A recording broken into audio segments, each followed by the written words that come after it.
wrestling fans. That's right. This is Brutus, the Barber Beefcake, and you're actually listening to the WNS Podcast.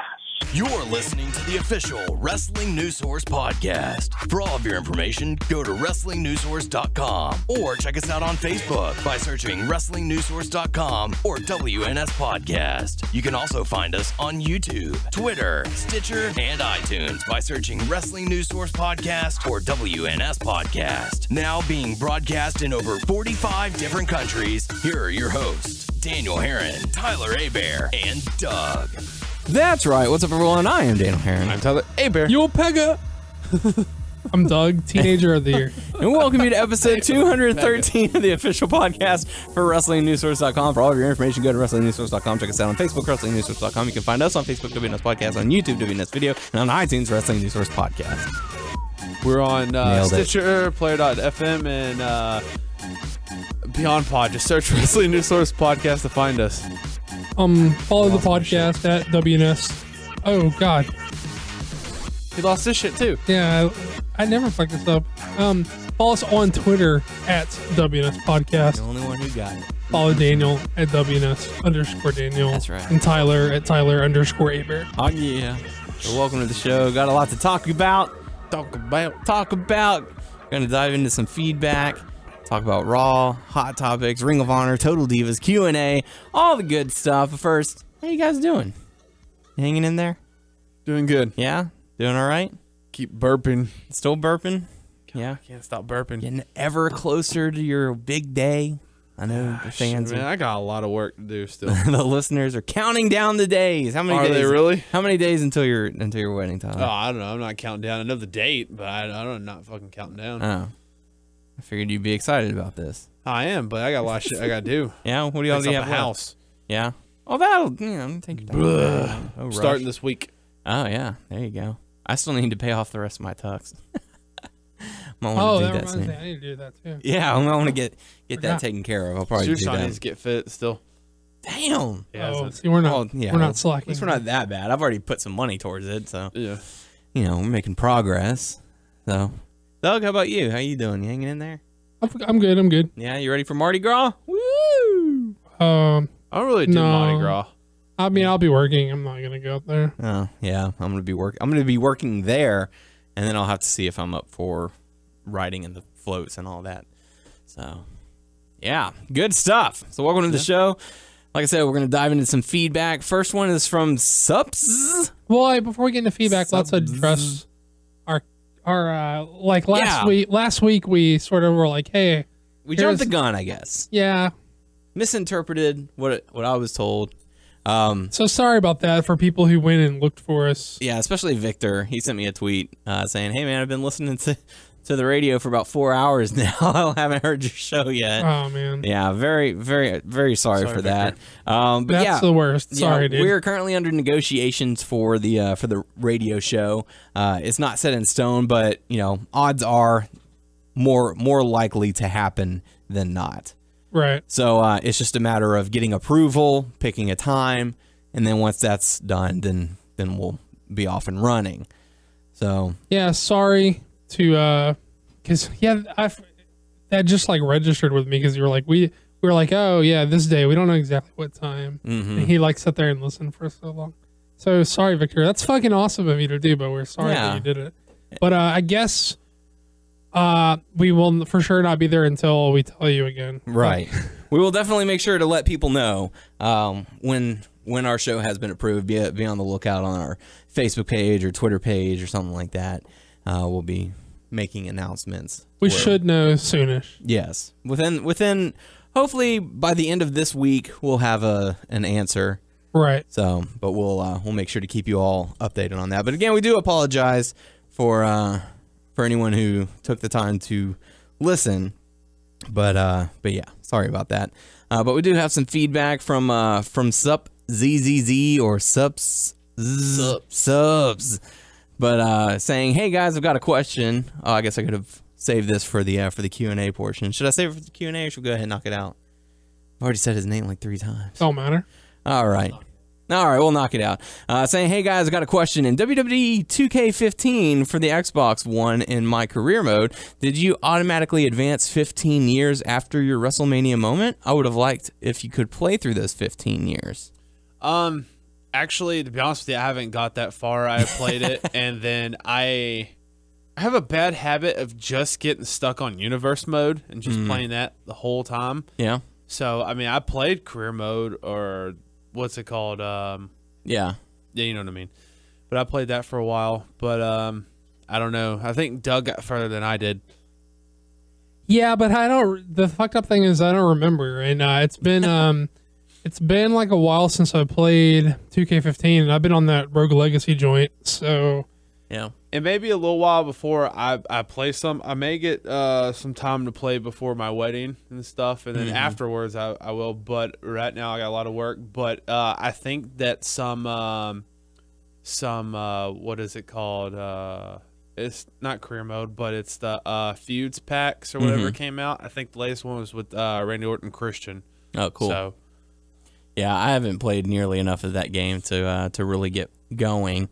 I got the DLC characters like the last one, like Diamond Dallas Page, Finley. When that came out, I still haven't played it to update it. Yeah. So that's how far back I am as far as playing it. Like anytime I play, I'm usually playing Destiny, if anything. I don't like how the Diamond looks. It's the older Diamond with long hair. Longer hair. I mean, well, I should say younger. But I don't like how it looks in the game. I think the coolest one to play as, to be honest with you, is probably Fit Finley. Nice. Oh, yeah, cool. I haven't had a ton of free time to play games. Mm-hmm. When I do, I usually make a run through or two of Rogue Legacy because it's so like stop and start. Like you could pick it up and play like a round and then like stop or whatever. So, WWE is my game. When I pick up like any games or whatever and play for a while, I gotta get like a match or so in. It's just something I always do. But like I said, I haven't played in a while, so that's cool. Well, yeah, thanks for the question. We certainly appreciate it. Sorry about that. Yeah, we do have some feedback from Bazooka Majin saying, "I'm a man, such a man." Nice, such a man. Good stuff. But that's Parker's gimmick. Yeah, I mean, Bazooka Majin's a fucking cool name. You don't need a new gimmick, right? Or wait, I'm sorry, that was Parker's question that I read for subs. But what? Or some, I may not have copied it correctly. Yeah. So because it's showing up in both. Let me pull up the YouTube real quick while we stall. Stalling. We're stalling. I'm doing it. You're doing a great job, Tyler. All right. Yeah, thanks. Appreciate that. Let's see where it is. What happened? Yeah. Oh, it was the contribution to the Natalia Teenage Mutant Ninja Turtle reference from subs. Okay, that's what it was. The question was from Parker. I apologize for that, Parker. Sorry, Parker. He's gonna be listening to this episode and hears like, that. He's gonna be, damn it. He stole my question. No. Sub said Cray Mutant Cat Lady with her sidekick Tyson Cat and Katoro. Not too shabby. Yeah, pretty good. Hey man, these people are coming up with better things than I would have come up with. For sure. So good stuff. So thank you very much. Bazooka Majin also said that he thinks the Bella Twins are the new NWO with the instead of the spray paint, they're using spray tan. So good stuff. Was Bazooka Majin the dude who had the Natalia answer last week? I believe so. They have to they have to meet in combat to the death now to figure out. Yeah. Now they must battle it out. It's going to be a cat fight. It's going to be good stuff. So, yeah. Let's see. What do we have to talk about next? Next, we have some feedback from Christine saying, great show as always. Love listening to you guys. Congrats on the new show. I'm excited for you. Sorry about your cat, Tyler. I had to Google amiibos, which I got from the podcast description because I thought you meant amoebas.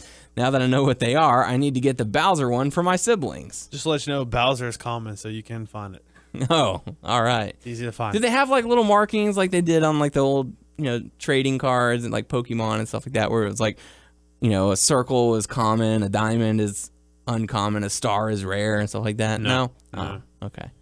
Well, just making sure. So, So there you go. Have fun getting your amiibos. Yeah. I can't believe this, and it's crazy how my mind's everywhere right now. I can't believe it's been a week since my cat passed away. Yeah. It doesn't seem real, to be honest with you. Mm-hmm. Yep. Damn. It goes by quick.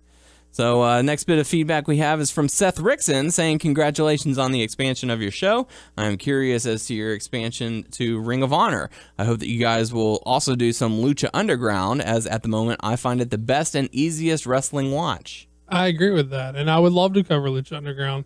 It's up to these two dudes right here. I'm gonna be honest with you. I haven't even watched one episode yet. Yeah, I have it saved like on DVR. You get that too? Yes. I just haven't gotten around to You get Destination America and that? Yes.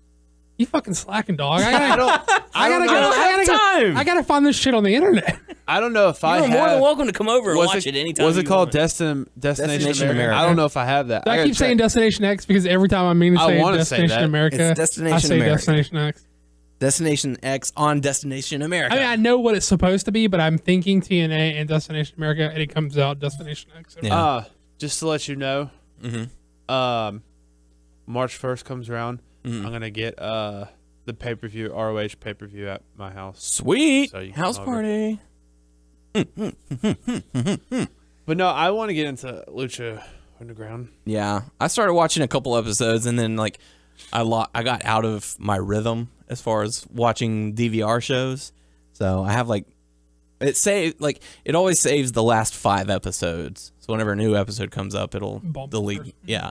So well, I would love to. My stance is that I don't want to cover anything alone because I think that's boring. So it would be up to these dudes, and also we are sort of looking for ways to vary the content on the anticipation of getting the second show that we already talked about. Mm-hmm. So stay tuned. We are looking to see what we can do to vary the shows up. So we haven't set anything in stone yet. So maybe it'll happen. It's possible. We'll have to see. But thank you for the feedback. Last bit of feedback we have is from Joe saying, hey, fellas, thanks for your in-depth response to my rant last week. I was thinking these comments were the ones you read on the show, but that's okay. But I should have included my overall standing on the guys like Dave Meltzer. I've never seen the point of his, quote, journalism that spoils storylines. It's across the board negative for the industry and a factor in fan backlash towards guys like Roman Reigns. Would he even have heat would he even have the heat he has if his Mania plans didn't spread like wildfire on the internet several months ago? As for his rumor spreading, he's been known to get things wrong, whether it's intentional or not, because I don't think his job exists unless he's on the WWE's payroll to get people talking. Anyway, keep up the good work and be on the lookout for my mug at TakeOver this Wednesday. I'll be the guy exploding with joy when Sasha Banks finally takes that strap. Yeah, what's his name? Joe. Thanks, Joe. Yeah, Joe, we try to read all the feedback from everywhere that is ours. The only places we don't really look are the actual wrestling news source ones. I think Daniel does sometimes, but I never do. So it's basically our Twitter, our Facebook, and our YouTube. Yeah. But we try to read any feedback we get from any of those places. Mm-hmm. But as far as the Meltzer shit, yeah, Meltzer's 100% for sure not on the payroll. Like I get your position. I think it's a fair point to make to an extent, but I just think it's the culture we live in now. They do this stuff with movies, they do this stuff with anything. It's just the current climate of the culture, and they have to find a way to work around that. As far as, I mean, he's not on the payroll. He's been doing it. I mean, the Observer's been around since like 1980, I think, which was way before like spoiler culture was like a thing. So, you know, he's been doing it for a long time, and I mean, as far as like him getting stuff wrong, I mean, yes, he gets his fair share of stuff wrong, but I don't think that takes away from his credibility as a journalist. It's no different than you watching the news, whether it be conservative or liberal media, whichever way you lean left or right. Like the news that you're watching fucks up sometimes too. They get shit wrong. They get tipped off wrong. They get the wrong information. Same thing with him. It doesn't make him any less of a journalist or take away from it. It's just like, you know, sometimes you get bad information, sometimes you don't. You know, he acts on what he acts on. He does so like pretty responsibly. He's not a guy who hears some shit and is like quick to throw it out. And a lot of times he's pointed out as being wrong. I'm not saying he's never wrong. He is wrong a fair share. I mean, I say fair share, and that makes it seem like I'm saying he's wrong like a large portion of the time. But I mean, I'm just saying he is wrong some of the time.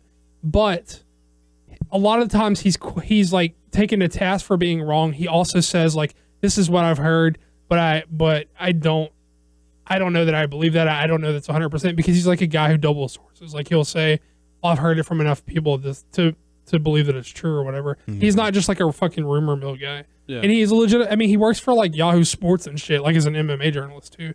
In addition to, is it Yahoo? It's something. I mean, he's a legit guy. I understand your stance of, does this take away from the product? And to argue it in a certain way, it does, but no more than anything else in the world, you know? It's just the current climate of the culture. Very good. Cool stuff. But yeah, thank you very much for the feedback. We certainly do appreciate it, and for everyone who's listening, we certainly appreciate it. I know we normally dive into Raw at this portion of the show, but I do want to talk about something that was definitely a hot topic right before Raw went on the air, and that was something pertaining to Seth Rollins. Apparently, his phone got hacked, and someone decided to post a picture, I guess. Whoa. Like, do we know that it's his phone? We know his account's or hacked. his account, but I would assume that his phone was hacked, which is how they were able to access Facebook, Twitter, and Instagram so quickly. That's a good assumption, but it's only an assumption. It is an assumption. Well, I will clarify. Yes, thank you. I'm only assuming that someone probably hacked his phone, found this picture, and said, "Oh, watch this," and posted it on all Boom, three. My dick is in your face. No, it was not that. It was a picture of a recently signed diva reporting to NXT. Well, that wasn't him posting that, though. Yeah, but later on, I'm jumping. Yes. Jumping ahead. But yeah, so apparently Seth Rollins posted I don't remember her name. What's her name? I'm looking at. She hasn't debuted in the ring yet. She's reported for training. I'm looking up her name right now. Go ahead, keep going on. But yeah, so the picture was uploaded and then quickly taken down, but the damage had been done. People screenshotted the picture. And, dude, if it's on there for like a millisecond, a lot of people see it and they screenshot. Yep. You take it down, guess what? It's still out there. It's still there. It's Zahara Schreiber. So there you go. But yeah, so word got out saying, what's what? Oh yeah, I showed him the picture. You're about to be a married man, sir. Yes, I am. He was doing that to the Seth Rollins picture. Yeah, let's clarify. I was like, damn. So, damn, that dick is in your face.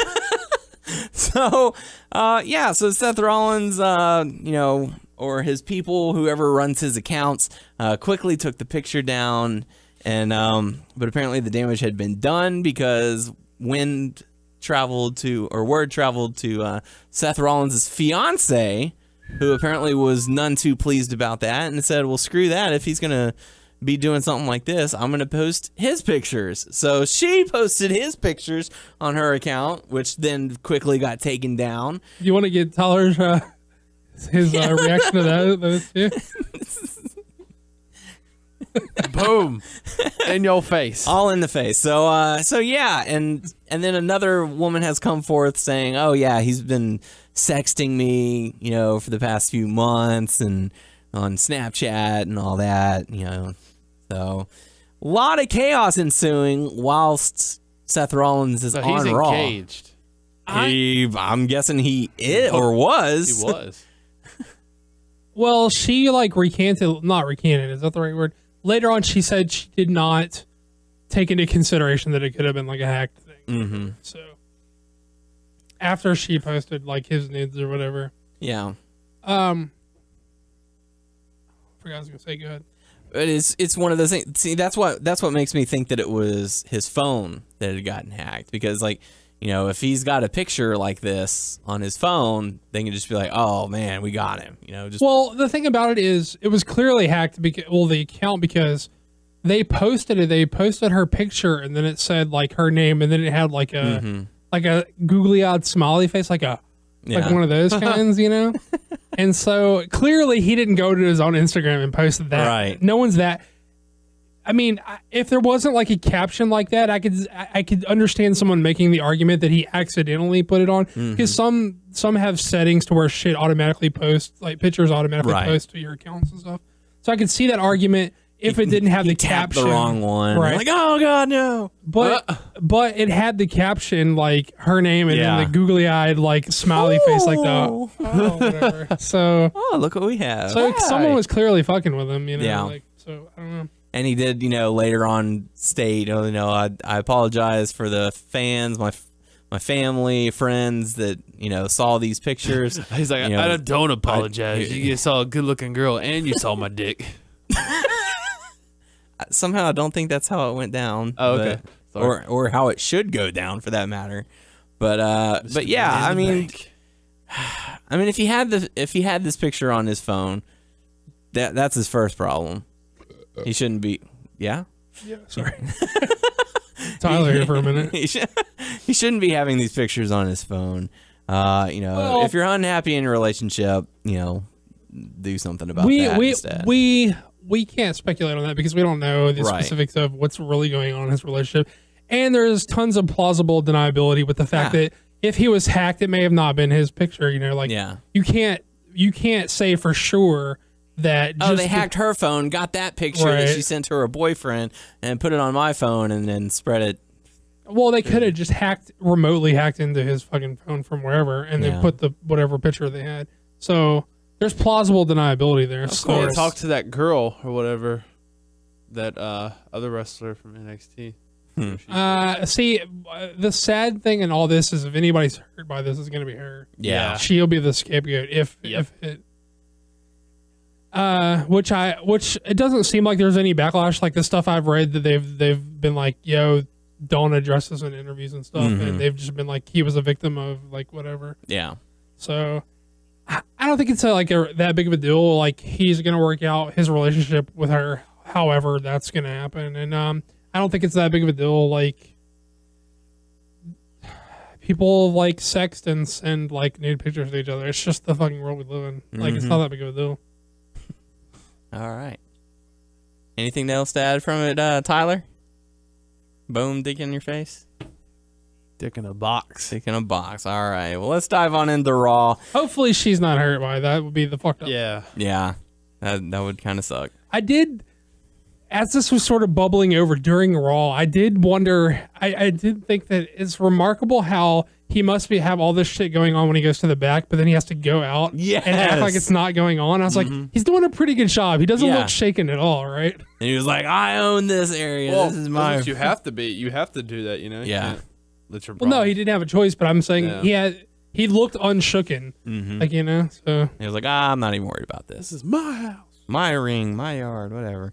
So we kick things off with Roman Reigns coming down, talking about how he was the winner of the Royal Rumble and he should have gotten his match at WrestleMania, but then, lo and behold, he might not get it.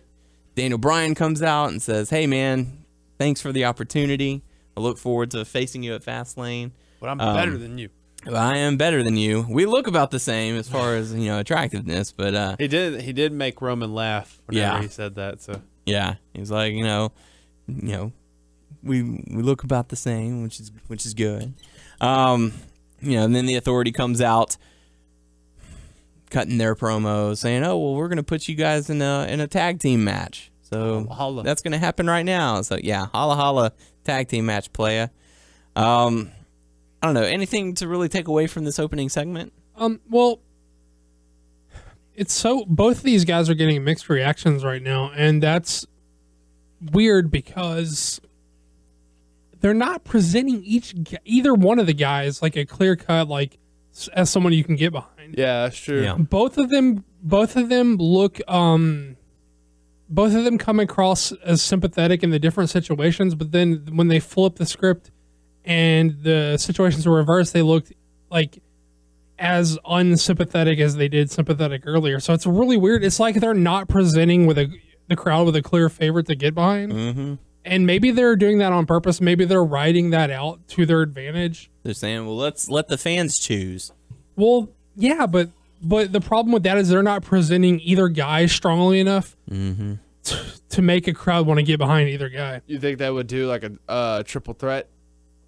I don't think that would work this year. It worked last year because it had to, but this year I think the story of I think either way you go, the stronger the story is stronger without the triple threat. I think a triple threat would be disastrous. When is Fastlane?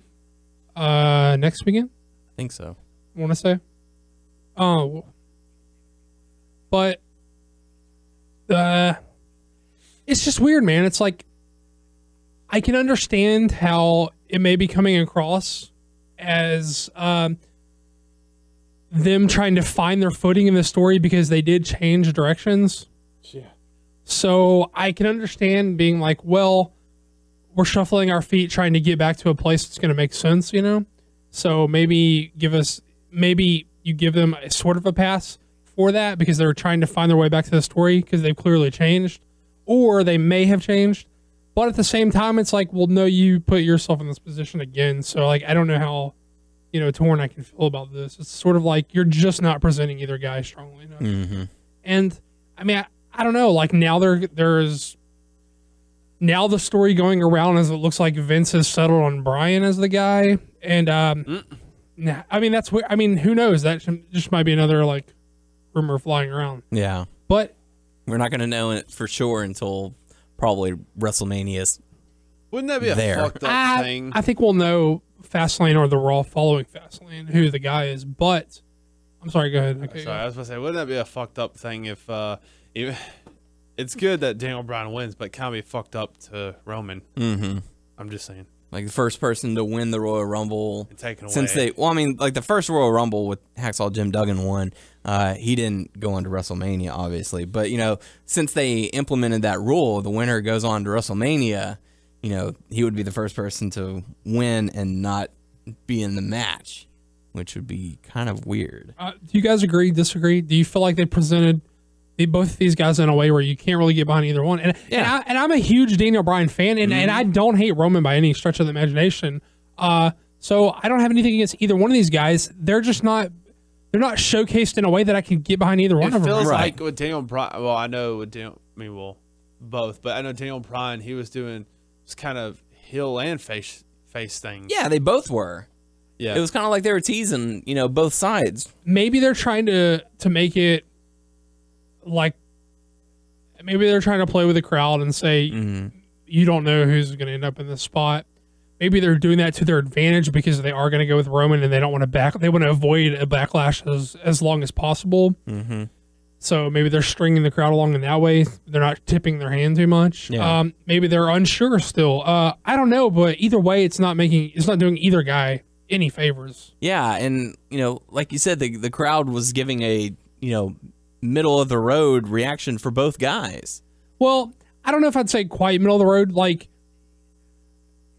I think it's been different city to city, but on this Raw specifically, Roman got a larger negative reaction than he got a positive reaction. Right. But there was like a positive contingency in the crowd. Right. And Bryan got a more positive reaction than he got a negative. Could hear the negative. But there were naysayers in the crowd as well. He got the cheers. Roman got cheers when he said something against the authority. I think, right? Yeah. There's no doubt there's people in the crowd that are into Roman. Is it as many people that are into Bryan? It's tough to say. I don't think so. But I think a lot's sort of the crowd's reacting differently city to city right now. So I don't know. Depends on where they go, I guess. But yeah, so then that set up for a tag team match: Daniel Bryan, Roman Reigns going up against Kane and the Big Show. I was kind of like spaced out during this Raw. I had a lot going on, so I didn't get to catch a whole lot of the action. So what did you guys think about this matchup? I don't really like remember anything sticking out. The only thing was the disqualification at the end, and then Daniel Bryan missing Kane hit Roman Reigns with that drop kick at the end. But the turnbuckle was. Yeah. That's the only really thing that I can take away from that. Yeah. Not much of a match. The finish was weak in the sense that there is absolutely no reason that Daniel Bryan and Roman Reigns couldn't have beat Kane and Big Show clean, and then they could have still accomplished the same goal by doing the beatdown in post-match. There's no reason you have to protect Kane and fucking Big Show at this point. Let them fucking do the job clean. There's no point to it. Yeah. I mean, I guess they're going for believability as far as, I don't know. I don't know what they're doing with this whole Kane and Big Show, having them be like the power couple. I don't know. I mean, I know they're like the two biggest guys in the business right now, so you have to make them believable as strong and, the power heels, but I don't know. I'm just not buying it. Well, it's because they're not used inconsistently, but they're presented inconsistently, and that's why you don't have any strong feelings for these guys either way. Yeah. Because they're whatever they decide they need out of them every couple of months. So that set up the main event match, which would have been a 5-on-2. Reigns and Bryan going up against Kane, Big Show, Rollins, and J&J Security. But before that, we did get to see Ryback going up against Seth Rollins, and this is another matchup that ended up in a disqualification. Ryback gets the win thanks to J&J Security interfering, but Seth Rollins delivers the curb stomp to Ryback. Yeah, it was fine. It was sort of weird. Like, they're sort of letting... I don't know. How do you feel, Tyler? Do you think the J&J stuff is too much, the way that the refs sort of let them get away with? Yeah. Blatantly. I feel like it is. I get that he's a heel, but like it's too much. If you do the schmozzy like opening match they do, it's like too much to come right back and do the same shit in a row. It's too much. So Ryback does end up getting the victory, which takes us... On top of that, I'm not like the biggest Ryback fan either, so I was like, eh. No real care there. Yeah. So the next matchup, we got to see Paige going up against Brie Bella. Another mediocre match, I guess. Paige ends up getting the victory with the rampage on Brie Bella. Nikki was none too pleased. Anything to really take away from it? Nope. Nothing I can really recall right now. All right. After that, we got to see Rusev and Lana deliver a promo on John Cena, a video package, the times that he had failed to get the job done, basically saying he's getting too old. He's past his prime. What's he going to do going up against the super athlete, the superior athlete in Rusev? And that brought out John Cena to say, I might, be getting old, but I'm going to, This old man's going to kick your ass. Yeah. So that prompts a brawl between the two, and John Cena's eyes still not looking. So what was that from again? If they eventually said I missed it. Yeah, I think they said something with like a scratched cornea or something. And No. Where did that punt? Was a bruise his eye? Where did that come from? I have no idea. It might have been. I don't remember. Well, they were talking about his eye last week, and you could see that his eye was a little puffy and red. But it's bruised. Yeah. That's probably, I don't know. Couldn't tell you. But they do end up brawling, and Rusev does the old thumb to the eye to injure Cena once again. And oh, no. Yeah, continue the feud to Fastlane. So what do you guys think about Rusev and Cena? I like this a lot. This was the thing I was most into in this show. I thought Rusev was good on the mic. I thought Lana was good on the mic. I thought Cena was good on the mic. And I'm honestly looking forward to this match to see what these guys come up with. I feel like they could have a good match. Rusev's like coming along pretty well. Cena can always deliver in a big match situation. Not that I think this is necessarily... It's going to be a title match. Well, when I say big match, I mean like a pay-per-view main event. Right. So not that this necessarily is a big match situation, but I feel like Cena can deliver in this situation. Yeah. So I think they can come up with something cool. I'm interested. They sold me most on their match than anything else on the show. Cool. I like the mic work for both guys. So we'll have to see how it all plays out. After that, we got to see Bray Wyatt going up against Dolph Ziggler. Got to see these two go at it again. Good chemistry between the two. Bray Wyatt ends up getting the victory over Dolph Ziggler. He looks strong. Yeah, I mean they're obviously building him for a possible Undertaker match, but they're even mentioning, oh, he's on, since he came to the WWE, this is the best he's looked. Well, they had a promo or what's it called, vignette, whatever. Later on, he's talking and stuff. If you listen to it, it sounds like he's talking to Taker. It's just out there, Mm-hmm. I guess even if it falls through, it could be like, hey, I'm just talking in general, Okay, this could be for anybody. Yeah. So, what do you think about this matchup, Doug? It was fine. Not as good as last week's match they had, but it was solid. And if you're gonna do the Taker match, you got to keep Bray strong. That's right. Sadly, it's at the expense of Dolph, who I'm not even the biggest fan of, but they just book him so inconsistently. Just a couple of months ago, he was the guy who he was the lone survivor of Team Cena, right? On the, I was gonna say, is everything going back to normal? How Dolph used to be? Dude, I said go back and listen to the show post Survivor Series. I said don't read into that. He was just the guy best suited for that spot. Yep. He's like the guy. Yeah. There you go.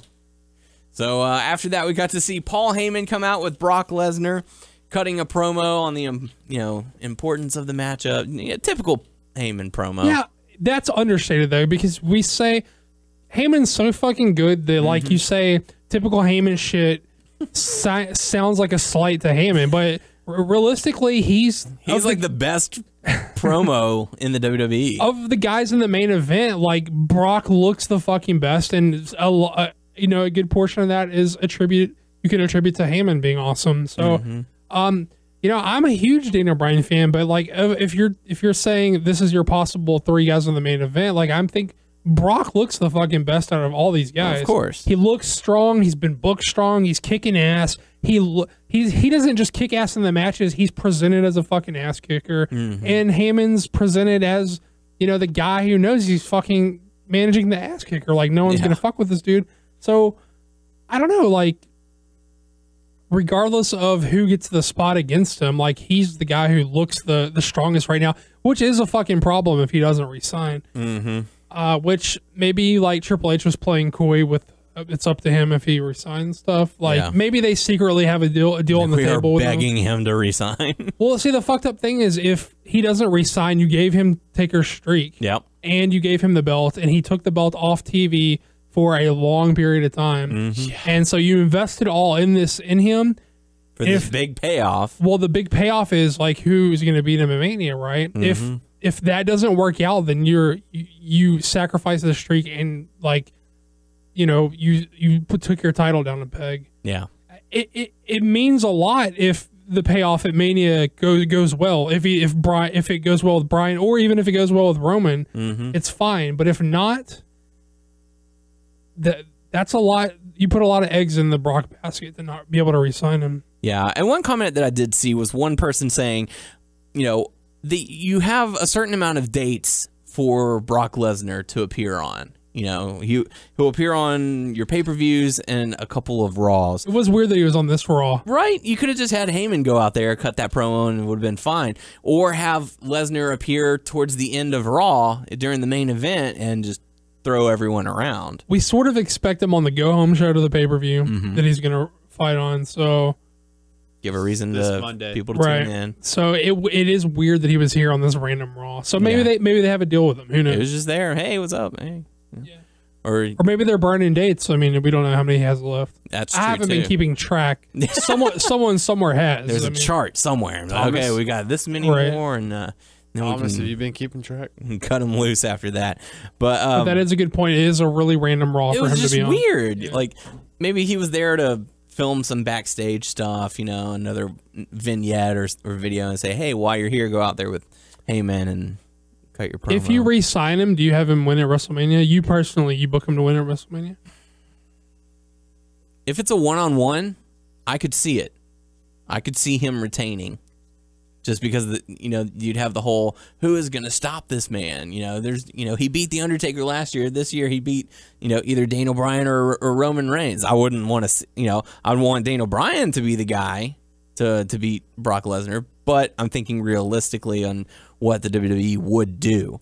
If they re-sign him, I think he's going to go on a babyface run. If they re-sign him, I can see them going with Roman, flipping Roman, do the double turn at Mania, where Roman goes heel, and then Brock's a big bad world beater babyface. I can see that. Yeah. But the problem with that is, or even have Rollins, like we've been saying for a long time, have Rollins cash in after the match, become the new heel champion with Lesnar being the baby face. Yeah, they've got options. I guess it just depends on what Lesnar is going to do. Yeah, so it's going to depend on if he resigns and how long he's good for after Mania, or if it's Mania by later. Thanks for the memories. Are you interested in a Roman Reigns heel run with Heyman as a mouthpiece? Like if they double turn it? I think that would probably be the best fit for him. For Reigns, right. Yes. To give, you could phase out Lesnar if he does not resign, move Heyman to Reigns so that Reigns has a mouthpiece who is, very well spoken. I think that would probably. I think that would help him the most. Absolutely, it would. Whether he has the title or not, that would be huge. If you don't go with Bryan, I think you got to flip Roman and then put absolutely. Because if you don't go with Bryan, if you're going to go with Roman, it doesn't make sense if Lesnar stays or not. You can double turn and then have Lesnar as a babyface because Heyman flipped on him at Mania, and then he could chase still as a babyface, or he could just ride off into the sunset and you still have, whatever. It doesn't matter. Yeah. But we'll have to see how it all plays out. I'm intrigued as to the direction that they're going to go, because I know a lot of years past it's been very predictable. It's like, oh, I can tell you what's going to happen on Raw next week, and here's how it's going to all play out. But there are, there's different directions that they could go at this point in time. So I'm curious to see what direction they end up taking. Well, last year was fairly unpredictable. We didn't even think we didn't even know post-Rumble Bryan was going to be inserted in the main event. Right, but, luckily things happen, and I mean, once he was, we knew he was winning, but we didn't know. Yeah, so we'll have to see how it plays out. But the next matchup, we got to see Big E and Kofi Kingston going up against Gold and Stardust. They're continuing the Goldust and Stardust separation, Yeah, I'm glad. Brotherly love problems. Yeah, I'm glad they're breaking those guys up, and I'm glad they're breaking Miz and Mizdow up. I'm ready for both those teams to be done. Yeah. Done ski. Yeah. So, so Stardust decides to walk out on Goldust during the middle of the matchup. Is it because he said Cody? Well, just the way they've been having problems for weeks now. Right. It started with losses, and they were blaming each other for the losses. Mm-hmm. Then it Get your head on straight. Right. It carried on into him calling him Cody and stuff. Yeah. Don't call me Cody. Yeah. Kofi Kingston and Big E do end up getting the victory thanks to Stardust walking out. Goldust did approach. That hissing thing is not selling for me. I'm not digging it. But Goldust approached Stardust and called him Cody again. Stardust attacks him, saying, "Never call me Cody again. Cody is dead. Stardust lives." So. But the weird thing, though, was I felt like the last few weeks or whatever, when it's like, hey, man, I got my head on right, and you get your head on. He broke his weird Stardust character. Mm-hmm. That's what it felt like to me, and he was Cody. Yeah, he did. And even Goldust this week was like, hey, this isn't Goldust. This is your brother Dustin talking to you. Yeah. So they're trying to make it a little more personal, at least, which, works.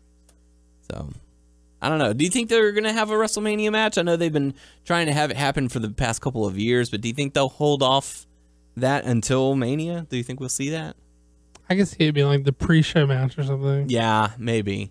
Or the opening match or something. I mean, maybe it just as a thank you to Goldust. Like, this is, I think, what he wants as, like, his, like, finale or whatever. Yeah. And as good as he is, like, I would say give him whatever he wants. He deserves it just because he's so good. Not because I'm interested personally in the match, because I'm not. Mm-hmm. I think Goldust is awesome. Cody just doesn't do it for me.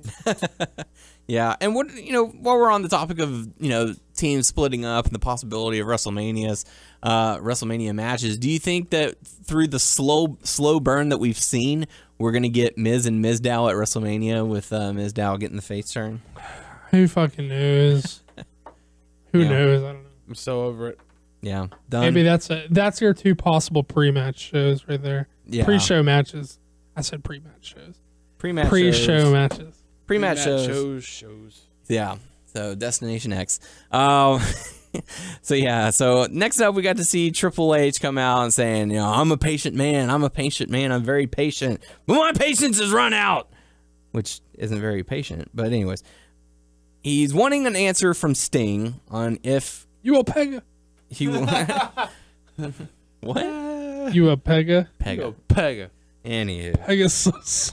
So Triple H is wanting Sting to answer if he's going to come face to face with him at Fastlane, and it prompts just a very strange chain of events with like fake Stings all over the place. One of them standing in the ring, the lights going out. I accept, and Triple H is scared. I didn't dig it. I don't know. Ooh, dig it. I did not. What about you? You get one guy or one feud to do like the weirdo shit with. You don't get to do them with multiple guys. Yeah. So you got Bray Wyatt, The Undertaker, and now Sting. Yeah, you don't get to. It's just not the way they run their company. They don't. It just doesn't work in contemporary WWE. It just doesn't work. And you can get away with Taker doing that shit. You can get away with Wyatt doing that shit. I mean, not everybody gets to do that kind of shit. Mm-hmm. So it just doesn't work. How about you, Doesn't Tyler? What do you think about the segment? I didn't care for it. Yeah. I know that I felt like it worked maybe in TNA because the Rafters was not that tall, compared to these, arenas that they're doing in now. Mm-hmm. But, yeah. It was very strange. And, yeah. By strange, you mean bad? Yeah. That was so... Who's the fake Sting? That was stupid. So, anyways... Sami Zayn. I'm just kidding. I don't know. So we got to see the Usos going up against Cesaro and Tyson Kidd. Oh. Oh. I'll tell you what. That's like one of the things that I like that's going on right now is actually Tyson Kidd and Cesaro. And I appreciate JBL actually saying, of all the tag teams we have in the WWE right now that are starting to come up, I'm really fond of Cesaro and Tyson Kidd. So it looks like, they're getting some focus. They might be getting a title shot here soon, maybe at Fastlane. Cesaro and Tyson Kidd have found their gel. They're meshing well. I don't know. What do you think about the matchup? And Natalya turned heel, huh? Heel-ish. Ish. Blurred lines. Blurred cookies. But yeah, so what did you think about it, Tyler? Like I said, I've been digging it. I know they've been winning. They won last week, I think, right? And they won this week and all that stuff. And they keep on doing that. I have a feeling that they may not win the tag team titles if they go at Fastlane. But that'd be cool to set them both up again, maybe at Mania or something. Yeah. But no, I want them to succeed, to be honest with you, We'll have to So see how I'm that just plays really out. digging them. Yeah. How about you, Doug? What are your thoughts on the Cesaro and Kidd mashup? Yeah, I'm cool with it. This match was solid, and the thing about Cesaro and Kidd is they put like a twist on the Uso formula, which is needed. The Usos are good, don't get me wrong, but they're pretty formulaic, and they need someone who's gonna like be able to like differ up their spots and stuff. Yeah. So I think they will work well together. If they're gonna feud, I would rather see them feud with like Kidd and Cesaro if you're gonna have them in a lengthy feud with someone. Like who the fuck were they feuding with? Like it was Miz and Sandow for fucking ever, right? Like how many months? Too long. Yeah. So we'll have to see how it all plays out. But after that, we got to hear the next inductee for the WWE Hall of Fame, and it's going to be Rikishi. So I don't know. We've given our thoughts about the Hall of Fame, WWE stature, and all that. That song's playing in my head now. Do you think Rikishi has had a Hall of Fame career? No. No? People aren't going to like that I said. Look, it doesn't bother me that Rikishi's going in, but this is just an example of when people, like, we love to hear from the people who listen to the show, but when people write in and they're like, hey, what do you guys feel about Macho finally going in? And, like, it's hard for me to get excited from, even though Mach deserves to be honored, it's hard for me to get excited about this Hall of Fame because they don't have any real standards. The WWE Hall of Fame its purpose is these are guys we want to do business with right now, and this is a way for us to do business with guys who aren't in the ring anymore. Right. And that's why, like, the reason Rikishi is being honored is because they can play the angle off of the Usos as kids. They're trying to play the larger family angle with, like, Roman and The Rock and all that shit. Right. And they sort of all come from the same family tree. And so that's the reason a guy like Rikishi's in. Rikishi is not an exceptional worker. Rikishi's fine. He's not an exceptional worker. He was never a proven draw, much less an exceptional draw. Any reasonable metric you would use to gauge whether someone has a Hall of Fame career or not, Rikishi doesn't measure up in any instance. But the thing about that is, like, what Rikishi is a memorable character from a well-remembered era in pro wrestling. And there's nothing wrong with being a memorable character from a well-remembered era in wrestling. There's nothing. It's not I know people are probably don't like what I'm saying right now, and people are probably pissed about it because they probably have like a lot of nostalgia. They're probably getting nostalgic feelings about Rikishi because that was part of their child. Some people, that was their golden era. Like when they were children, Rikishi, they remember him fondly from WWE TV at the time. There's nothing wrong. I'm not talking shit on Rikishi by any stretch of the imagination. All I'm saying is he really didn't have a Hall of Fame career. And that's why I don't get, I used to, that's why I no longer get emotionally invested in who goes in and who doesn't go into the Hall of Fame. Right. Just an example, like this isn't exactly the same thing, but like when I was a little kid, like I can relate to people who have like a nostalgia, like investment in Rikishi and who are happy to see him. And it doesn't bother me at all. But like when I was a kid, I was like super into He-Man. Like I was really fucking into He-Man. I had all the fucking toys. Anytime I went to the store, I got a new fucking He-Man doll. I had all the fucking action figures. But like as an adult, like if I go back and try to watch He-Man, it's the fucking shits, guys. But that doesn't make He-Man any less special to me or to my life. You know, like I still have the same fondness in my heart for He-Man as I did then. I just realized as an adult that like the cartoon and not just like I was too old for it. It's just like shittily made. It's like hard to follow. It doesn't make a ton of sense. They fucking reuse the same animations all the time. It's a shitty cartoon. But I fucking love this shitty cartoon. You can love Rikishi and still acknowledge that he didn't have a Hall of Fame career. There's nothing fucking wrong with that. And that's my stance. I don't know. What do you guys think? I agree. I agree to that extent. And we have discussed about the Hall of Fame before, about some of the people who are in, not necessarily having a Hall of Fame career, but, you know, they are in for nostalgia's sake. Sure. His Ash should be in the Hall of Fame. So, I mean, call them legends. I have no problem with that. They are indeed legends. You know, they are legendary. They, you know, but I don't know. Is it He's just really a memorable character from a fun period in wrestling. Yeah. I mean, does that mean that's not a slight? I mean, if this is the case, are we gonna eventually see like Scotty 2 Hotty and, you know, those guys be added to? Are we gonna see when's the year that we're gonna see the Mean Street Posse?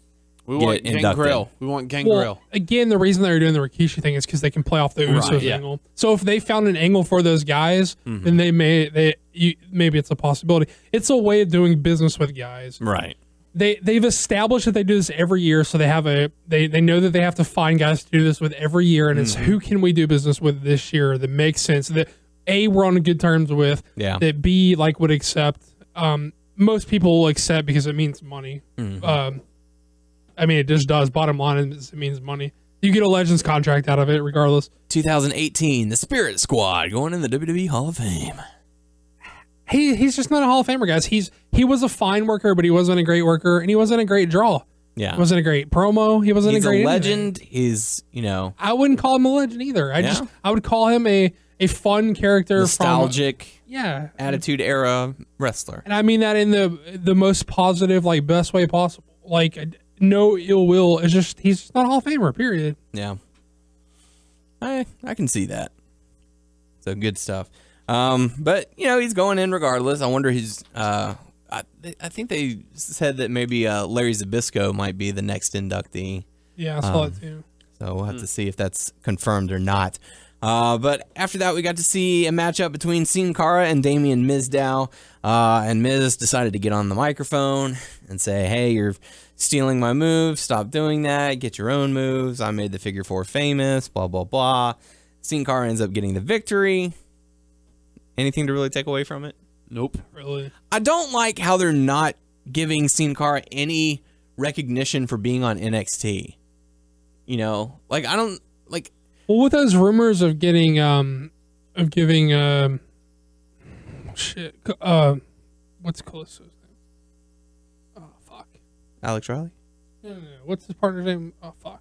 Callisto. Okay, I did say Callisto. I was thinking when I in my head I said Callisto, but I was thinking God, what was his name? But my point is, like, with rumors of them trying to possibly giving him a different gimmick, maybe they're just not going to keep them together much longer. Yeah. Because don't they have a rematch for the belts? Mm-hmm. And if they lose their match, then they don't need to be on NXT. Who had the? Are you talking about for NXT?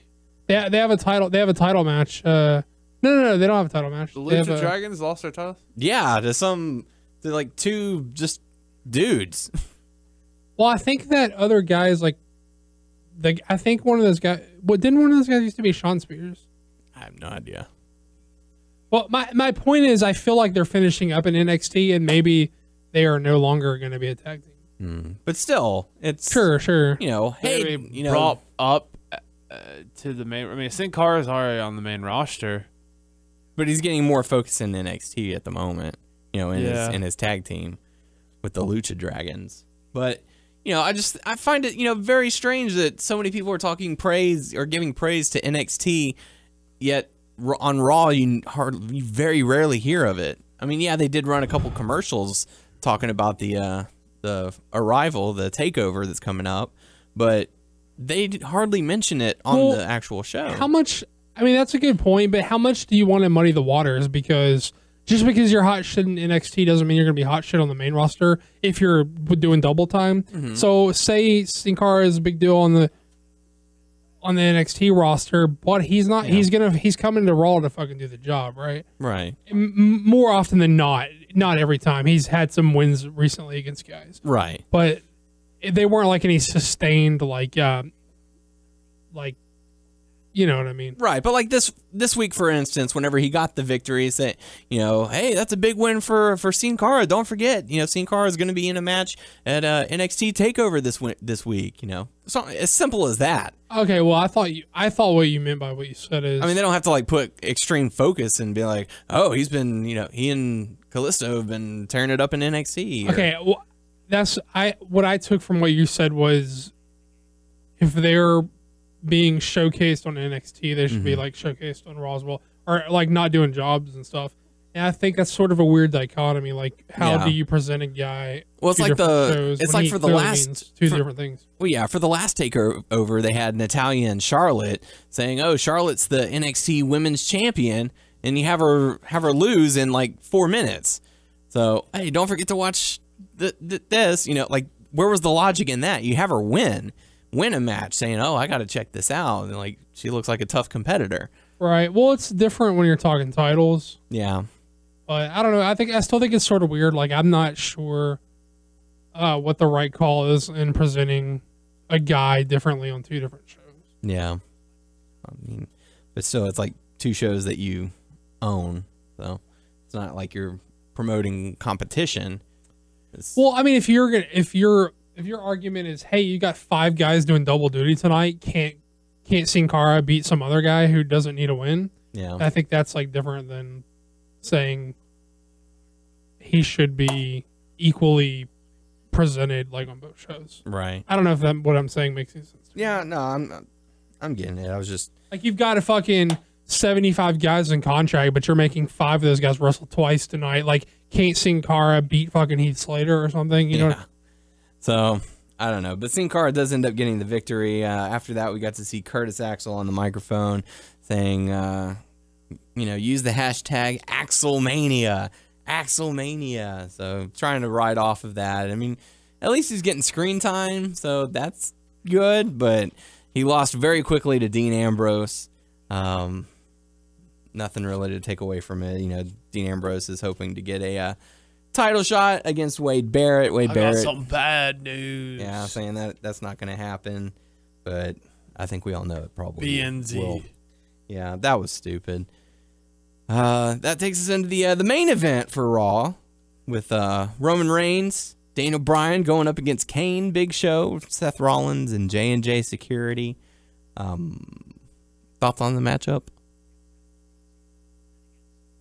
No, I don't have It anything. dissolved into absolute chaos with Rowan, Ryback, and Ziggler coming out to make the save, and Reigns and Bryan do end up getting the victory, but it was after Reigns tagged himself in after Bryan had quote done all the work, which was Bryan's main gripe after the matchup, saying hey, don't you turn your back on me. You were outside the ring on your face the whole time. I did all the work and got the job done. And you came in and stole the win. He got a spear. And then he got speared for the trouble. So, Doug, what do you think about this? Well, I think it was the first time maybe you can argue the same thing I argued earlier, where it's sort of a flip. Like maybe next week we'll see Bryan getting over on him in a position that makes Roman look sympathetic. But like this, for the first time in the night, it looked like the clear person you were supposed to feel like you were behind was Bryan for like the first time in the whole show. I don't know. It made me feel like, he's being a little heelish right now, saying, you need to show me some respect. I'm the one who did all the work. I should get the credit. I don't know. I like that I thought that Roman came across as the dick, like he was like he just looked sort of cocky about like what he did and the way he laid him out, and I sort of like that. He's the one who fucking like he blind tagged in. Mm-hmm. Like that's the dick move right there. And Bryan was just saying like, hey, fuck you, buddy. I'm not gonna back down from you. We're not gonna take it. So that's I pretty thought much. Bryan was the guy you were supposed to intended to be behind right there. Okay, but yeah, that's pretty much how we close out Raw. Not too shabby, I guess, as we're getting closer to Fastlane. But now these guys are gonna be talking some Ring of Honor. Take it away, guys. What's going on? Yeah. Yo. So I watched, in our area, I think the episode for the week replaced twice, one on Saturday and one on Sunday. I tend to watch on Sundays. Didn't the episode start out with a lot of the episode was around the top. Well, prospect? Yeah. half of the episode was around the top prospect tournament. Didn't they start out? It was that top prospect, right? The first half of your first two matches. Well, okay. So tell me, why is Caprice Coleman on the commentary? Well, he was been sort of directionless since they broke him and Cedric Alexander up. They were teaming for a while. Excuse me. And since then, he did a little bit of single stuff, but like Cedric Alexander is the guy they got behind, and he's a guy who's going to be a bigger star, like eventually, and who's already got like a certain amount of like buzz about him. I mean, they aren't really presenting him like a guy they're going to make, but there's like a fan buzz sort of around him. Mm-hmm. So, so that's basically he just didn't have anything to do. Like after they broke up CNC Wrestling Factory. And what was the first match? It was with Ashley Six. These are all like the semi-final matches. Ashley Six versus Donovan Dijak. Like I said, I really don't get into Ashley Six. I don't see the hype with him. Really. I mean, I see that he tries to get the crowd behind him and all that stuff, but I'm just not really into him. And I know that they keep on telling about his story about cancer and all that stuff, or he's a survivor of cancer. Right. But I like that. It was a weird match. Like Donovan Dijak's like a tall dude. He's like fucking 6'7" or something. Like a basketball player. That's exactly what I was gonna say. He's like because the dynamic of the match they worked was sort of like big man, little man. Even though Dijak's not like a hoss dude. He's tall as fuck, but he's not like a buff, swole guy. He's like a lean, tall guy. but they still sort of worked the little man, big man to a certain extent because Ashley Six was ragdolling for Dijak a lot, and he sort of tossed him around and shit. Yeah. I wasn't expecting much out of these guys, and I thought it was a pretty fun little match. And Dijak, like, he hit like a moonsault off of the apron that he like landed on his feet from, which is pretty impressive for such a tall guy. Yeah, because you got to get some rotation. What, in. he's like 6'7" or something. 6'7". So you got to get some like rotation and clearance when you're that fucking tall, coming off the apron. So that was sort of impressive. I thought they had a fun little match. It wasn't great or anything, but I like this finishing move. I don't know what is that. It's a go to sleep variation. It's like inverted fireman's carry that instead of pushing him up and forward into the knee, he puts him sort of from the inverted fireman's carry. He pushes him out, sort of like attitude adjustment style. Or Death Valley Driver style, like swings him out, but when he comes around, then he catches him in the knee instead of pushing him forward. It's a go to sleep variation. To be honest with you, like with the next match and now this match, like out of all the 4 guys that were left for this episode, I'm behind Dijak the most. Well, they're taping, so I mean, to be honest with you, off the top of my head, I don't remember who wins it, but it's in the can already. Oh, okay. Well, yeah, I didn't know that. The next match is Will Ferreira versus Beer City Bruiser, which I really wasn't. They worked big man. They worked big man, little man too, but they worked differently. Like I'm not crazy about Will Ferreira. I think maybe he wins. I can't remember. I don't remember the spoilers, to be honest with you. I know it's taped in the can. So the tournament's over. I just don't remember who wins. But he's one of the guys who's been around, so I think they're into him. I'm not sold on him. I don't know. I feel like they keep a few people really from the prospect tournament. Like the winner like stays, but they usually keep certain people too. Yeah. Well, Jay Diesel, who was in earlier rounds, is already with like House of Truth and stuff. Yeah. Like I feel like they're gonna do keep Ashley Six too. Well, they supposedly, from the way Karina was talking, he was originally slated to be in Scum before they formed, and I get that's when he had his health problems and he couldn't do it then. So maybe they are high on him. I mean, if they already wanted him for that position, he'll probably still be around. This was Big Man, Little Man too. It was weird because Ferrara kept doing this shit where he tried to pick up and like slam Beer City Bruiser. Why? And in a certain context that works. You can probably get away with that in WWE. In ROH, I don't think that works. I don't think the little guy is supposed to be smart enough to know he's not picking up the big guy in that way. So I don't know. The psychology of the match was fucking bonk to me. I didn't like it. I don't know how you think you can tell that story in modern day Ring of Honor.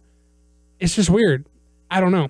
I don't have a problem with Beer City Bruiser. He's not fucking fantastic, but he's just a fat dude who hits people hard, and I can get behind fat dudes who hit people hard. I mean, it's fine.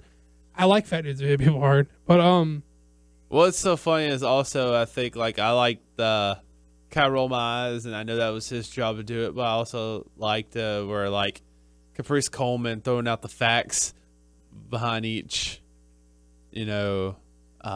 top prospect. Oh yeah. And stuff like that. He calls this one whiskey, one whatever, one shot. I don't know. Yeah. But yeah, I mean, I guess we should say that Dijak won and Ferrara won, so they're in the finals. Well, I knew Ferrara was gonna win after Dijak won. I wouldn't see Dijak versus Bruiser. Yeah, sort of weird. Again, the problem with this tournament is like none of these guys are the actual top prospects on the independent scene. Like, I don't know why Ring of Honor is afraid to go out after some like other guys. Maybe right. Maybe because the scene has sort of changed a bit and guys aren't willing to commit to contracts or something like that. Maybe that's part of it. But I don't know. Maybe I'll warm up to some of these guys because I wasn't crazy about Adam Page, and I sort of like I can see at least why they would give a guy like Adam Page a shot now, when originally I didn't see it in him. And he comes from that same fucking scene that like CWF Mid-Atlantic scene where like Trevor Lee and fucking Andrew Everett and fucking Cedric Alexander, like all those dudes come from that same fucking scene. And like I didn't even know he was involved in that scene, just because the scene's a little bit smaller and a little bit harder to follow. But I didn't know he came from that same scene with all those guys. But he's fine. So maybe I'll warm up to these dudes because I wasn't big on him at first either. But at least I can see it now. But what was next? Like live fish tank was next? No. Was it with Roderick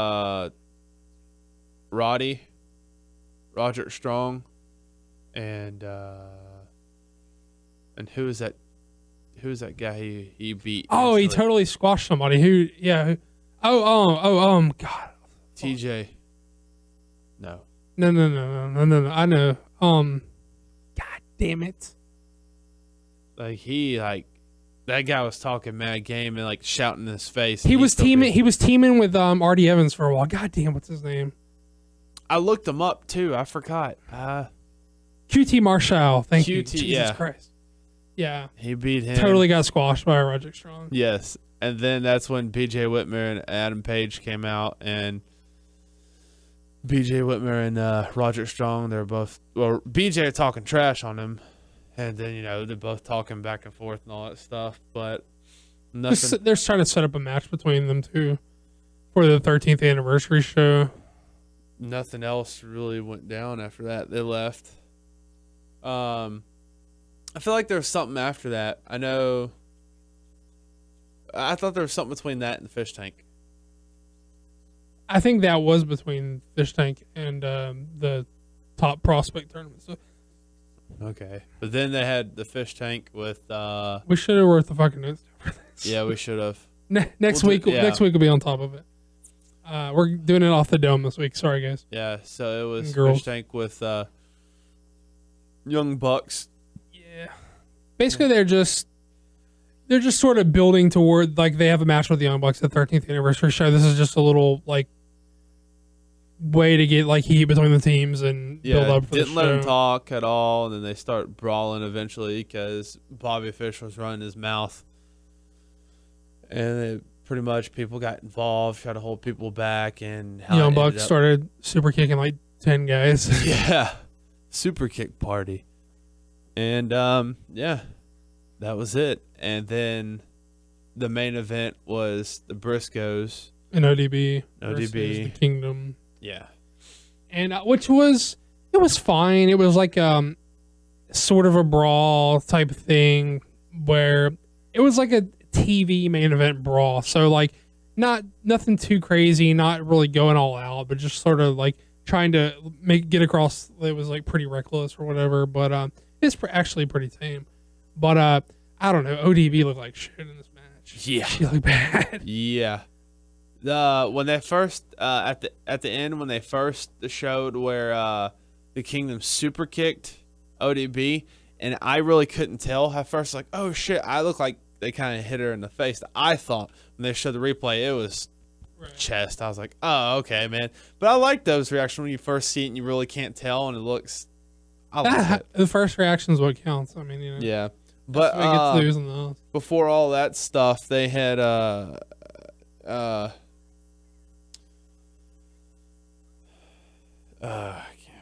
say. I don't know what I was gonna say.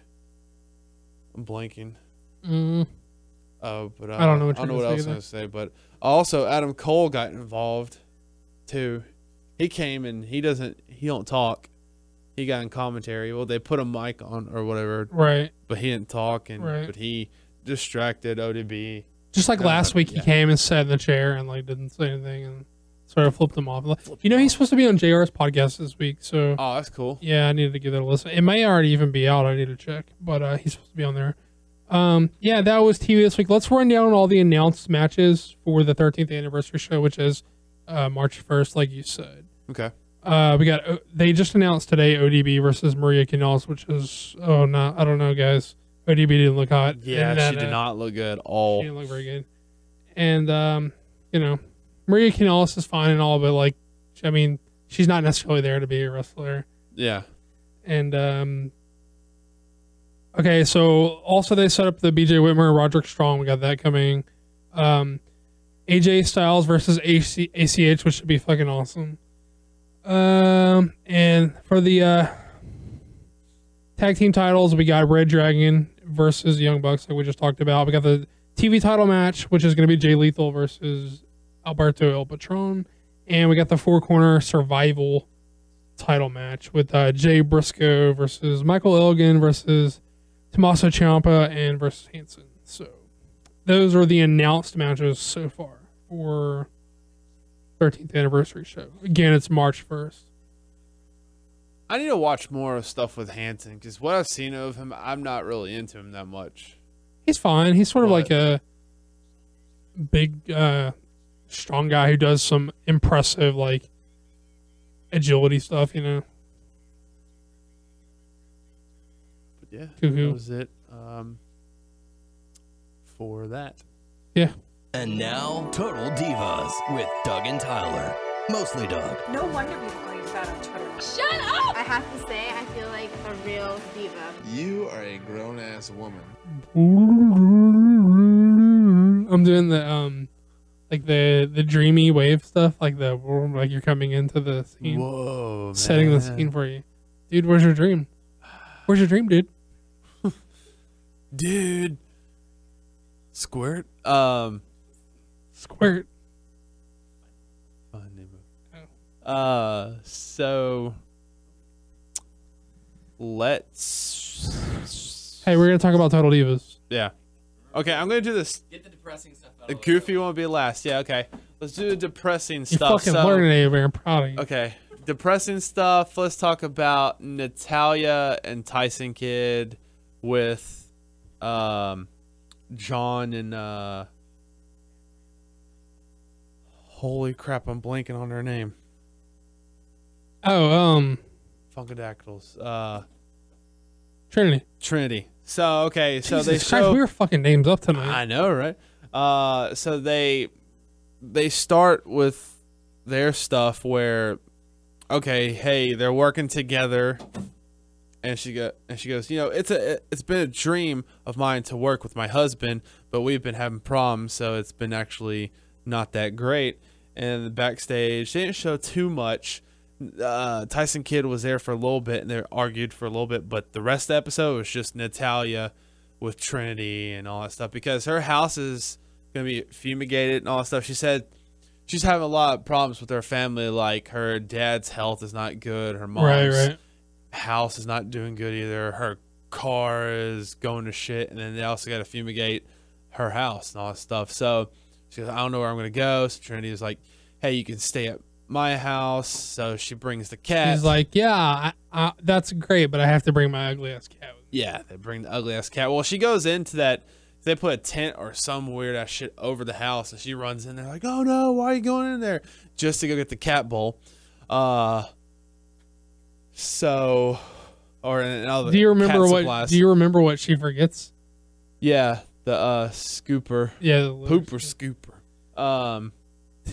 Did I hear Trinity right when Trinity said that she was scooping it with her fucking hands? Yeah, she said that. I was cleaning it with my hands. I was scooping with. Oh gosh, yeah.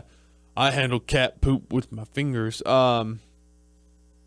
So different things happened. They were talking about TJ throughout the whole time when they go different places. I think they were in the car going somewhere. It was John, Trinity, and Natalya, and she had the cat, and there's fur, like she sheds, and her hair is going everywhere. Is it her or is it him? I think it was her. I don't know. All right. It's ugly. Well, the fur is going everywhere, and John has like a look on his face, like what the hell? He's like kind of like, I don't want this, but they're being nice, or he's being nice, and all that stuff. And so apparently, Natalya creates a cat fort for the cat. Like she, like puts like a towel over like this chair, it goes to another chair, and like, why would you create a fort for a cat like that? If a cat's gonna jump on, it's just gonna fall. I mean, I guess to like shield your eyes from the ugliness. Probably so, probably.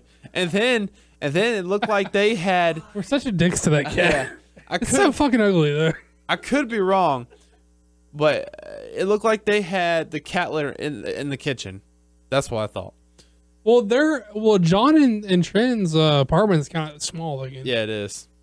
But the seriousness to this was Natalya kept on griping and just like, I don't know how, this is going to turn out. And nothing at the end was positive. It was just she was about to leave because she thought Trinity didn't want her there, and Trinity's like, hey, you know, people go through stuff. You'll get through it. Everything will be fine and all that stuff. But well, she was like, you know how when you try to help somebody out and like, regardless of how good your intentions are and how delicate you try to speak to them about stuff, it's just like when you try to help someone to that degree, it's like becomes taxing on like your own life or whatever.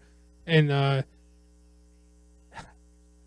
Natalia just continues to be so unlikable when she was like, because they put like the candle next to the cat shit. So because John didn't want to smell the cat shit, which is fucking understandable when someone's taking you and your ugly ass cat in. Yeah. But she was like, oh, if you guys don't want me here, I'm just going to fucking leave. And Trin does the fucking thing that I like her about her, which makes her one of my favorite people on the show is she always checks motherfuckers when they get out of line. She's like, you need to stop being so fucking like up your own ass about this shit. Yeah.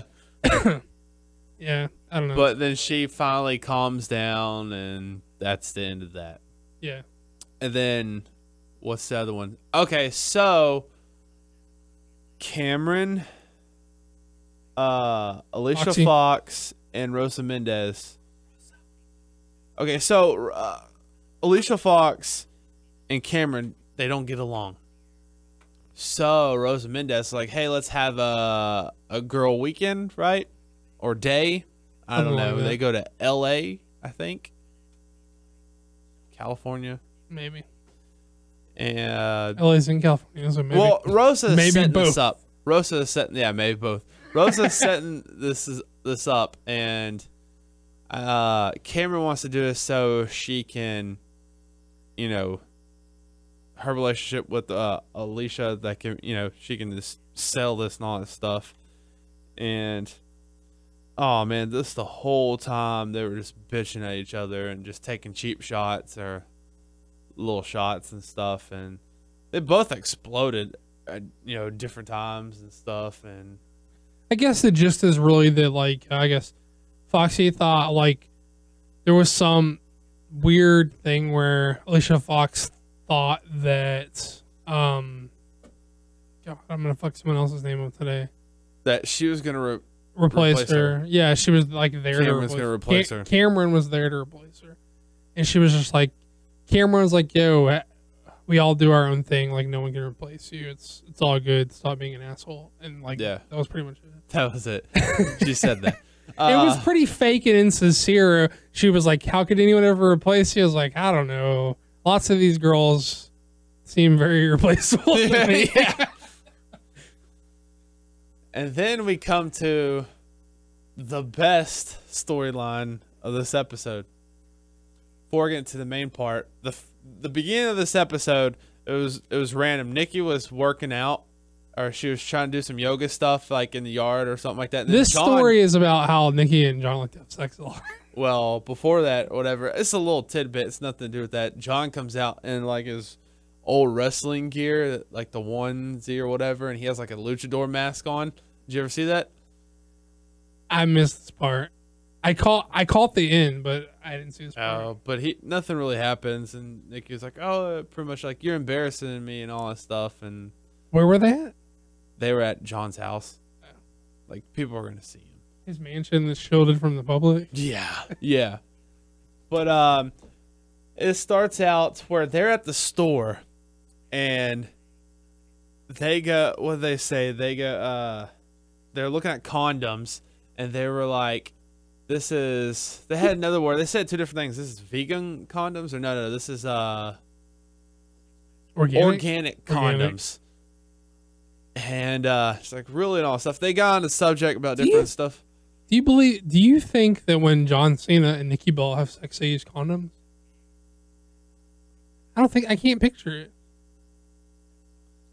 I don't know. You look like you don't even want to fucking go there. They don't want kids. I know, but I just think maybe maybe he's got a vasectomy, or maybe she's on birth control. I just don't buy that John Cena and Nikki Bella buy condoms at the store.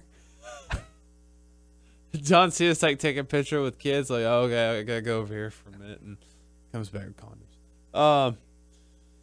So They got on a subject. Why? Maybe that is a great storyline for next season. John Cena gets a vasectomy without telling Nikki. Yeah. Totally was holler at me. I got storyline. Holla holla. Would you get a vasectomy after you had? I guess later on, whenever I reached my limit of kids, I guess. What's yes. your limit? Fuck. A fuck ton? No. Fit in a cave. I would say, me personally, I would only like tops. I would only want 3. Damn, son. I think 2 is good. 3? That's at You want most. 3? That's at most. You want 3, or you're just like, that's my fucking limit? That's my fucking limit. 2 seems fine. You would get a vasectomy? Do you think like I don't know. I'll be kind of scared. Like, don't touch me down there. I don't know what's going on. Don't do the surgery. But I don't know. Supposedly it's only painful for like, I mean, I guess until you. A coworker had that done. He was telling me about it, and he was fucking with people that were in the clinic because after he got out and stuff, he was going like that, and he was like trying to like. He would sit on like a bench and get up and like, I gotta sit down again. Like he would just do stupid shit like that. How long was he out of action for? I don't know. Couple of days or something. Probably so. You know, you have to like after you get a vasectomy, you have to like check off and like bring it back for like testing to make sure it's like working. I know that's legit, but I can't. I'm serious. not You gotta laugh jerk at off that. in a cup and then you bring it back and they see if like the sperm is in there or whatever. Yeah. And they're like, hey, here you go. I don't know. I can't hear that without laughing. So, what is the more likely scenario if you two were like, yo, we got 3 kids, we're not ready to stop banging, but we don't want to use condoms or birth control? What is the more likely scenario that you get a vasectomy or she gets her tubes tied? Is she gonna be like, you're getting the vasectomy, or are you gonna be like, baby, I think you should get your tubes tied? What's more likely to happen? I don't fucking know. I'm scared to get I don't know. I'm scared to. I know she would. I'm just trying to make him say that. I gotta run away. I gotta go. Leave me alone. You horrible lady. Don't touch me. What's the more likely scenario? She would probably get me to Do you think she would push you into vasectomy? probably. Would you like concede and just get it because you're tired of her pressuring you? Nope. Nope. You'd be like, no. I'm too fucking scared of that shit. You're just like, no. My shit's just, I don't know. I'm not listening to you, blah, blah. No. Better start drinking some Mountain Dew. What? I don't know. I think something in Mountain Dew like lowers your sperm count. So, allegedly. Supposedly. I gotta look into that. Is allegedly only used whenever we're in a really big digression right is allegedly only used in like legal terms? No, you can say it. Okay. Allegedly, I do what I want. Allegedly, like the dye in Mountain Dew lower. Supposedly, that's my alternate word that I did use. All I do Something is in drink Mountain Dew lowers your sperm count. That sucks for the guy who always drinks Mountain Dew and nothing else. But he ain't having kids. He's having little dews. So What back happened? to this storyline. Okay, let me pose this to you. I'm gonna digress. Between John Cena and Nikki Bella, knowing what you know about them as people, which admittedly isn't much, you just know how they're portrayed on TV. I don't feel like Who do you think put them in the same situation? One of them, he either has to get a vasectomy or she has to get her tubes tied. Like which do you see? I feel happening? like John Cena would get a vasectomy. Really? Because he doesn't want to have kids. So Right. He don't give a shit. Seems a little reasonable. All right. I don't see Nikki getting her tubes tied. Yeah, she wants to have kids. So they go on the Hold on, I'm gonna drag this out a little more. Okay, let's do it. Go ahead. About sex and different stuff and about condoms. She said, "Oh yeah, we don't use condoms." And they got on this. They were talking about that. It's like, "Oh yeah, well, we're married, so we don't use condoms and stuff like that. And she's like, well, are you on birth control? I'm like, no. It's like, you can be pregnant anytime. And he says, well, we just used the pull-out method. And what did she say? That Brian has amazing control. Yeah. So she freaks out. And through other scenes, she's telling other people. There's You confident in your pull-out method? Pull-out method. How confident are you in your? Are you Daniel Bryan confident in your pull-out method? Yes. Well, I haven't knocked anyone up yet, so I guess. Yeah. Dude, I have to say, he cracked me up in this episode. He was pretty funny. Trying to remember some other things happened between.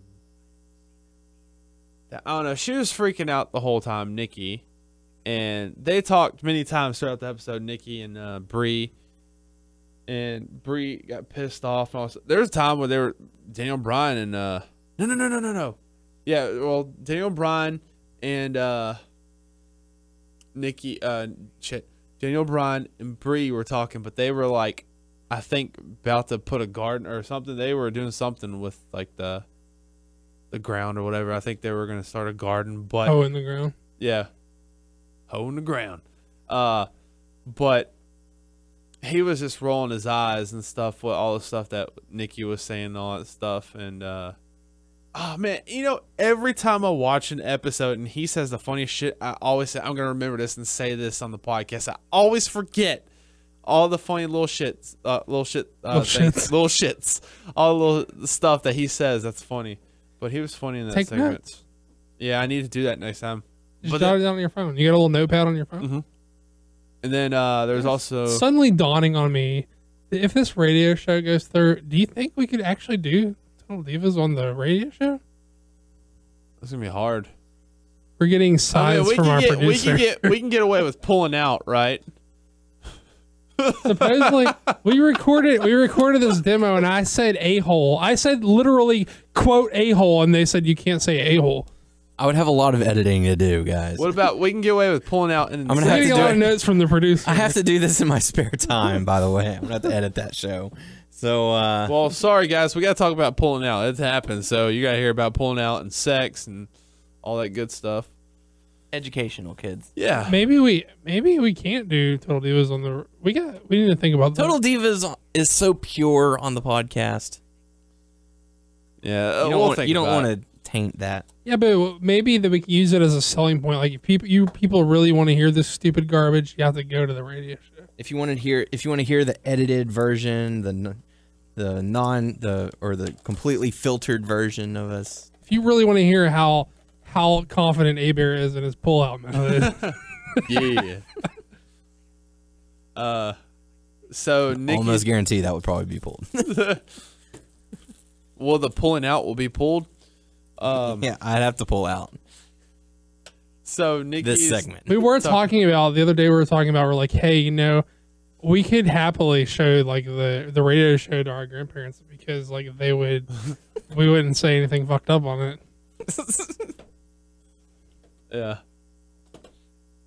All right, wrap this shit up, B. Wrap it up, B. Nikki is talking to John. Pega. And it sounds like John doesn't really want to hear about Brian's sex life, but she still tells him all that stuff. And he's like the teacher or whatever. Like he's giving out lessons, like, let your sister do what she wants to do. If she wants to have a kid, he pretty much shuts Nikki up, like always. Shut up, Nikki. But at the end, there's no time where they were. It was Brian, Bree, and Nikki, and they were all talking at a restaurant and stuff. And it was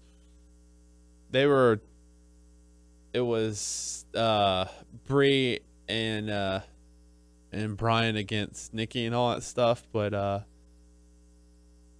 they pissed her off. But at the end, Nikki was seeing if she can have her brand by herself without Bree just in case if Brie may Fearless. have a baby. Yeah, Fearless may have a baby tomorrow. Brie mode. Oh, yeah, and also she surprised Mark Carano. It's like, what's going on? Because he goes, I can't talk. She said that, what if one of the Bellas have a baby and can one of the brands survive? And he's like, is there something I should know? But I think later on they'll have a talk in one of the other episodes. But I think that's about it on that. But there's a lot of talk about pulling out. Word. Pull-out game strong. Step your pull-out game up. Girl, bye. So there you go. Thanks, guys. Lots of talking from you, from y'all this week. So time to go into the hot topics. NXT Takeover taking place this Wednesday, which will be the same day the show comes I out. thought something else. So what's up? It's not Takeover. Well, it's Rival. It's Takeover Rival. the thing NXT itself Takeover Rival. Yeah, but the thing is called NXT Takeover. Then they have a name for it. What we're doing predictions? No, it's just informing people that it is this Wednesday. Abear Dicks. wants to do predictions. You want to do predictions? I don't have a list of the matches, but Sure. If you have, Well, if then- you have There's a tag. There's the women 4-way. Mhm. There's Zayn Owens. and there's Breeze and Hideo. No. Isn't there Baller and God, we can't remember anybody's fucking name tonight. Have you noticed this? Jesus Yep. Christ. What is wrong with us? Well, for beginners. No. Let's see. What's going on over at the old NXT? There's like Baller and That's going straight to the network. No, isn't there like Baller and Neville again? Aren't they having another match? I don't know. I couldn't tell you. Sorry. Let's see. At the 5 reasons Neville versus Balor is a dream match. So that could be one. Zayn versus Owens this Sunday. Or this Wednesday, sorry, excuse me. Full card. Here we go. Yeah. Good stuff. Okay, here we go. So I guess if we are going to go into it, I don't know. I haven't been I was just following fucking with you. I don't know if Tyler okay. really wanted to do Tyler, it. did you Are we going to cover it? Do you guys want to talk about it next week? It don't matter to We me. can cover it next weekend. Yeah, that'd be All right, fine. So, but I am interested to see Sami Zayn going up against Kevin Owens in the NXT Women's Championship match, Fatal 4-Way. That should be pretty good. Curious to see what Finn Balor has to show us whenever he comes out doing his entrance. If he's going to change it up, or if it's going to be around the same as last time. Go back. Go back. Yeah. Okay. There you go. And Tommy was attacked backstage. He was by Tyler Breeze. I was right about that. All right. So there you go. So good stuff. So check out NXT. Sheamus apparently going to be returning soon to WWE. Hopefully as a heel. I feel like it's something that he needs. I like the little video they put together. Yeah, it was pretty good. And recently tweeted out Dusty Rhodes saying it's hard times for the Rhodes family. This Monday on Raw, I will settle things with my boys. Oh man, Dream on Raw. That's fucking awesome. Yeah. So Hey, something I to need look to know. forward to. I need to know if you guys are committed to covering NXT next week, because I have to prioritize my watching by what you guys are going to actually cover on the show. Because if I don't get to it before then, I have to shuffle stuff around. Well, I mean, I'm definitely going to watch it. All right. So. Or are we going to cover it on the show so I know to make sure I get it watched by next week? Okay. I mean, I'm asking. I'm not demanding. Yeah, I'm going to watch it. Okay. So, all right, we'll cover it next. I mean, are you going to want to do like a match by match, or just kind of like give a rundown, or? Well, we're in the content business. Apparently, we might be in the content business. We might need content. We might need content. Yeah, we'll have to see. So yeah, there you go. For those of you who are into SmackDown, I know I haven't been able to watch it as much as I'd like to. Apparently, Daniel Bryan and Roman Reigns take up a good portion of the show. They get put in a tag team turmoil matchup, and it's going to be pretty interesting. So you have to make sure to check that out on SmackDown. With that being said, it's time to go into the Q&A portion of the show. Your questions, our answers. We did cover a question earlier in the show, but this one's coming to us from Jamie. Drop it low. No, No. none for Thomas this week. Lawson has forsaken us. No, God. Damn it. So this one coming to us from Jamie saying, what are your thoughts on Vince McMahon possibly changing the main event of WrestleMania? There's talks about triple threat. There's, like you said earlier, Doug, there's talks about having Daniel Bryan be the guy. I think triple threat's a bad idea. No? I think for my taste, the optimal match is Bryan Lesnar on what they can deliver in the ring. As far as I think they can tell a compelling underdog story with that. With Bryan sort of getting his redemption from finally coming back from being hurt so long, getting his title back. I think there's a good story to tell. I think there's a good match to be had there. I'm not as optimistic if they stay the course with a Reigns Lesnar match. But I think they could find a way to tell an interesting story with Reigns probably, or maybe going heel. I think they could do something interesting with that. I just don't have high hopes for the match. Yeah. That's all the high hopes. He's got. That's all the options we covered, right? Yeah, pretty much. Yeah. One thing that I do find interesting about the possibility of Daniel Bryan going up against Brock Lesnar is they're obviously going to do the you're so small you don't stand a chance. This guy Brock Lesnar is the beast. He conquered the Undertaker last year at WrestleMania. He destroyed John Cena. With that being said, Daniel Bryan could always come back and say, well, hey, you tend to forget I also defeated John Cena, so don't tell me that I can't overcome the odds. I defeated Triple H, Randy Orton, and Batista in the same night at WrestleMania to win the championship. So don't tell me that I can't, overcome these odds. So, and I sort of loved how Heyman and Brock sort of addressed. Daniel Bryan. That's exactly where I was going next. That, yeah. He was like, he's pulled more miracles out of his tuchus than I've seen performed by anybody. Right. So yeah, I mean, it is that ultimate David versus Goliath, fantasy matchup that we'd love to see. Daniel Bryan wants to perform it. A lot of fans want to see it. Will we see it? Possibly. We hope so. And if they go Bryan and Lesnar, these guys are going to kill themselves. Or probably more aptly, these guys are going to kill Bryan. They're both going to. Bryan's going to kill himself and Lesnar's Someone's going to die. Bryan's going to kill himself and Lesnar's also going to kill Bryan. But I don't know, man. I just think it's the match I want to see. It's the story I want to see. And then have Rollins cash in for all we care. It doesn't matter. Sure. So, but my goodness, if Daniel Bryan were to win and then have Rollins cash in on him like that same night, like he will have been all the dick pics in the world couldn't know. I'm just kidding. He will have 3 championship reigns that were so insanely short. Yeah. Insanely short-lived. Yeah, he had the World Heavyweight title for a while, from December till, till Mania. Maybe that's where he keeps all the nudie pics in the briefcase. That's where you should start keeping them from now on. If he's just going to carry on with them, no one's going to open it. So it'd probably be safer bet for him than on his phone where people can hack it. And he's, you don't know allegedly, that it was on his phone. You don't know that it was on his phone. It's possible. You know something, Daniel? It's probably the cause. It's probably what happened. We don't know, but there you go. Thanks for listening. Not even allegedly. It was not alleged. It You're was just allegedly assuming. Hacked. Daniel knows something. I'm not going to say anything about how I was the hacker. But anyways, thank you very much, everyone, for listening. We'll keep you all updated on the possibility of our radio show, so be on the lookout for that. Make sure to submit your questions on our YouTube page, WNS Video, our Facebook page, WNS Podcast. Check us out on WrestlingNewsSource.com and WrestlingNewsSource.com on Facebook, and you can also subscribe to us on iTunes by searching Wrestling News Source Podcast whenever it works. Check us out on Beyond Pod, Player.fm, and Stitcher. Just search Wrestling News Source Podcast to find us. Stitcher. Follow. Shut up. Pulling out. Sorry. That's not our Twitter handle. No. If you want to pull out. If you want to follow the podcast on Twitter, you should. It's at WNS Podcast. If you want to follow Daniel on Twitter, you should. It's at WNS_Daniel. If you want to follow Tyler on Twitter, you should. Or should you? It's at Tyler_Abear. Tweet at He's Tyler. at 38.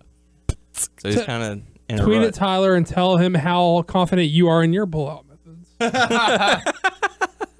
Definitely. Give me some tips. Yeah, there you go. So thank you very much for listening for the podcast crew. There's not a lot of variation there. It's like you just make sure you get it out. Just do that. That's it. There's That's all you do. You out.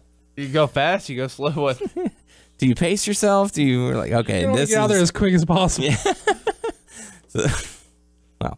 So for the podcast crew, I am Dane O'Haron. I'm not getting a vasectomy. I'm calling bullshit. You want handshake bet right now until I get a vasectomy? Over Daryl getting her tubes tied? Yeah. Well, let's place a time limit on this, and sometime in the next 20 years, Tyler gets. Oh, absolutely. All right. Absolutely. Oh, we're not even on the opposite sides of the bed. We're like, this is a sure no, thing. I'm with you on this one. Okay. Yeah. Nope. Yeah, I'm Doug. And we'll Teenager catch of the you all year. next week.